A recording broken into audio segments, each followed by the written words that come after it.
আমরা তো তোমরা সাথে থাকো, কোকিল দিয়ে ব্যবসা লাভ হলে তো পাবে অবশ্যই, সাথে থাকো। আমাদের স্লোগান কি? সাথে থাকো, লাভ হলে লিবে। লাভ হলে তো নিবো, কিন্তু জিনিসটা প্রজেক্টটা খাড়া করতে হবে না। প্রজেক্টটা খাড়া করা মানে কি, আমি কিন্তু বুদ্ধি আটেছি, শোনো। ও, ফকিরের কাছে বলতে হবে হ্যাঁ হ্যাঁ, তোমরা আগে 50 টাকা দিয়ে ভর্তি ফর্ম করবে, কার্ড।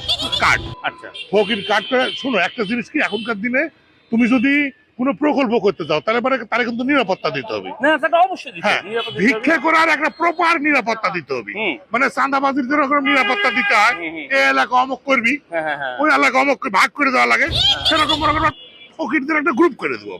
আবার কাকা ওই যে অনেক আছে না, এক এলাকা থেকে আরেক এলাকা গেলে ওই ফকিরের সমস্যা হয়। এই এই এই এই তুই আমার এলাকা থেকে আরেকটা আসিস হ্যাঁ, তোকে। এই জন্য ফকিরটা দ্বারা আমরা সমিতিভুক্ত, আচ্ছা তাদের এলাকা ভাগ করে দেবো। তোমরা 20 জন এই এলাকা, তোমরা 20 জন ওই পাড়া, তোমরা 20 জন ওই পাড়া, আচ্ছা।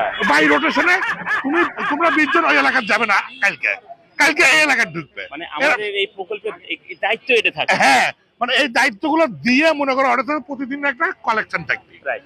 ফকিরটা প্রতিদিন একটা যা তুলবি তার থেকে নির্দিষ্ট পরিমাণ আমাদের সমিতি জমা দিবি। আচ্ছা। তার বিনিময়ে নিরাপত্তার সাথে তারা ভিক্ষা করতে পারবি।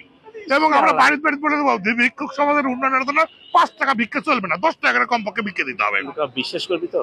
না করে উপায় নাই তো। আমরা ফকির সমিতির নিয়ে তাহলে আমরা কথা শুনি না মানে